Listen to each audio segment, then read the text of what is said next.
Hello again friends, so today I'm back with the part 2 of the last video, which was on marriages, tithi lord and the seventh lord, which was very well appreciated by whosoever has seen that. There were a couple of nice suggestions and I really want to thank you for the feedback that you have given, and of course for the appreciation. The purpose of this video, which I would call part 2 of that video, is to solve some of the queries that I received after my last video. So the queries, one of the main queries was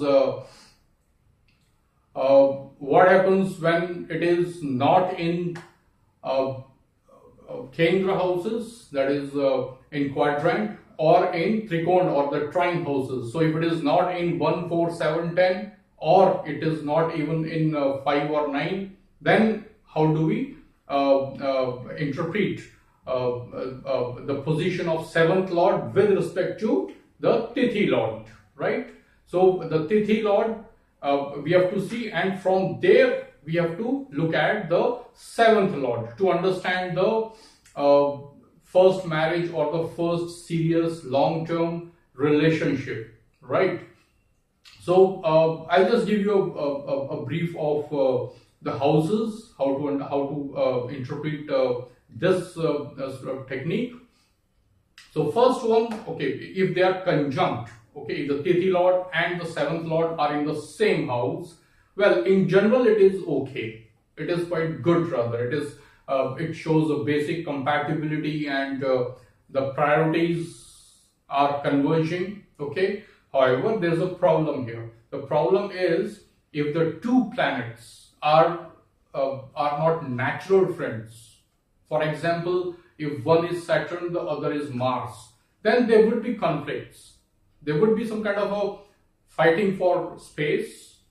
Okay, there will be kind of conflicts. However, the basic compatibility is there, and depends on many other factors. The primary factor is the element of the sign or the tattva of the Rashi.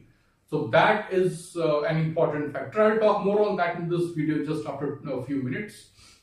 So overall, there is a basic compatibility if they share the same house. However, there could be conflicts if the two planets don't go on well with each other by default, okay. So that's for the first house. For the second house, well, the marriage overall is going to be supportive of the relationship, and the same thing again goes to that if the two planets involved are compatible, then well, there will be lesser conflicts, but there will definitely be still support. Even if there are conflicts, there will still be support. So this rule, guys, applies, okay, for all the houses, for all the house combinations, okay.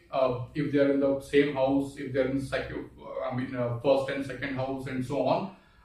So this rule applies that if the planets are naturally not compatible, okay. For example, Sun and Venus are not naturally compatible. Sun and Saturn, of course, is not naturally compatible. So there would be kind of differences in the methods, okay, in the way people work. Okay, but the basic compatibility will be there if they are in the first house. If in the second house, then the marriage would be supportive for the native. If the seventh lord is in the seventh house, second house from the tithi lord, remember we are looking from the tithi lord everything. So this is going to be supportive marriage because second house supports. Okay, whether this will be emotional support or financial support or some other support, that is seen by the sign or the element of the sign, the tattva of the Rashi. Okay, so that is the factor you have to always keep in mind.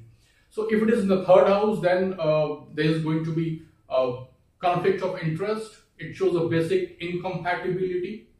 It will not be compatible. Okay, there will be difference in the priorities.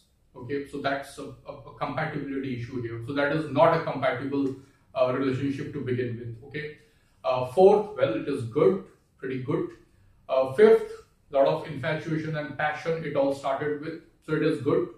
Sixth, if it is in the sixth house, then obviously 6 is not good for relationship and marriage. So it is not good. There could be fights and conflicts. Even if the two planets are naturally compatible, yet there would be a fight, and differences of opinion would flare up. Okay. 7th house is good, it's mutually beneficial. 8th house I discussed at quite a detail, so I'll not touch upon that in this video. 9th house is good, it's lucky. Okay, it's lucky. 10th house, well, relationship is kind of elevated to and very much visible in the public and social domain.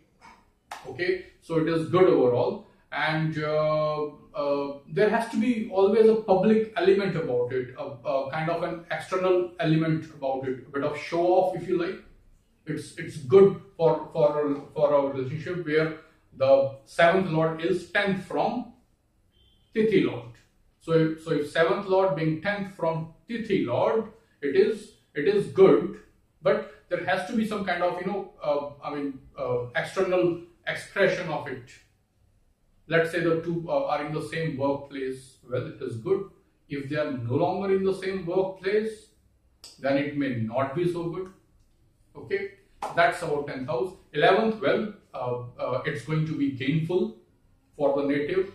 The native would expect a lot of gains one way or the other from the relationship, and this would be mostly one-way traffic. Okay. So 12th house, well, it is generally draining for the native. The energy will drain out. It's overall a losing proposition, but it can be really at a very higher spiritual level, very satisfying relationship. Okay, well, it does support a lot of intimacy. Okay, this 12th house thing, but talking about material benefits, no, it will be kind of materially it may not be very beneficial relationship, but if you keep the materialism aside for a minute, then yes, this can be really good in ways more than one. Okay, so that's about it, the houses. Now I want to give you a very important tip. If your tithi lord is in a fire sign, that is, if it is in Leo, Sagittarius, or Aries, then it is problem. Your relationships are a problem in your chart. More so if it is Leo, if it is Sun sign. Sun doesn't have any water. Mars has ownership of 2 signs, one of which is water sign. Scorpio is water sign, and Jupiter, the owner of Sagittarius, has a water sign ownership to its credit, which is Pisces or Meena Rashi. Okay, but Sun doesn't have any water element about it. So and we are talking about the water part here. Tithi is the water element in the Panchang, remember, and that is why it is about relationship and marriages. So the planet, even if it is Sun itself, or Mars, or Jupiter, the male planets in the Leo, your Tithi Lord in Leo, it doesn't have any water. Even if it is Mars or Venus, it's obviously naturally not good for the planet, and more so for the relationship. So Sun, very good in Leo, it's its Mul Trikona sign, it's its own sign. But yet, for relationship purposes, if it is a Tithi Lord, Sun in Leo will not be good. You will not have happiness from relationship. Either the long-term relationship will never happen, or marriage will hardly happen, never happen, or even if you get married or get into serious relationship, things would break. The happiness is denied if the Tithi Lord is in a fire sign. It's not denied, but if it is in Leo, it is very difficult. There are exceptions to this, but it is overall difficult. Okay, so that's about the fire sign. So either way, it is either denied. The happiness is either denied, or even if it is enforced, by free will, as fashionably, we think, we like to think, that would, not be a long story then. It will kind of break. So if the tithi lord is in a fire sign, especially if it is in Leo, then happiness in relationship is really, really difficult, and it is little bit more difficult in Aries, and slightly difficult in Pisces, mean Rashi. So most difficult in Leo, difficult in Aries, and little slightly difficult in Pisces, Jupiter's female sign. So that's about it, guys. I mean, you have to really see the tattva, the element of it. Anything that opposes water is not good. For example, another viewpoint, guys, quickly before I go. If your tithi lord is in an Aries sign, okay, Gemini, Libra, or Aquarius, if it's an Aries sign, okay, Vayu Tattva, then you are not, you're not stable in a relationship. Tithi lord is your relationship, right? So you're not stable about it.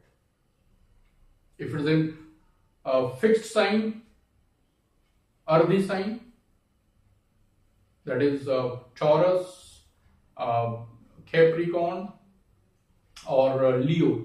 Leo, we know it's fire sign, so Leo is out of the question. So if it is Virgo, Leo is wrong in the list here. If it is Taurus, if it is Virgo, or if it is Capricorn, earth sign, then also it is okay. It is quite, I mean, you are not very flexible in these matters. You don't change your views easily if your tithi lord is in any of these signs, but you are very stable.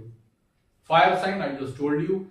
Air sign, well, it's okay. I beg your pardon. Air, water, fire, and water is good. The good part is if it is water, even if it is Mars or Sun, in water sign, being a tithi lord, for relationships, it's quite okay. It's quite okay. The other significations of the planet will suffer, okay? But for relationship, if it is tithi lord, even if it's a fire sign like Sun or Mars, in a water sign, it will still support the relationships. That is how you analyze a chart. Okay, so that's about it, guys. You're most welcome to ask me questions. Try to ask as few questions on your own charts as possible. Let's keep the logic going so that we can understand the logic better. Thank you.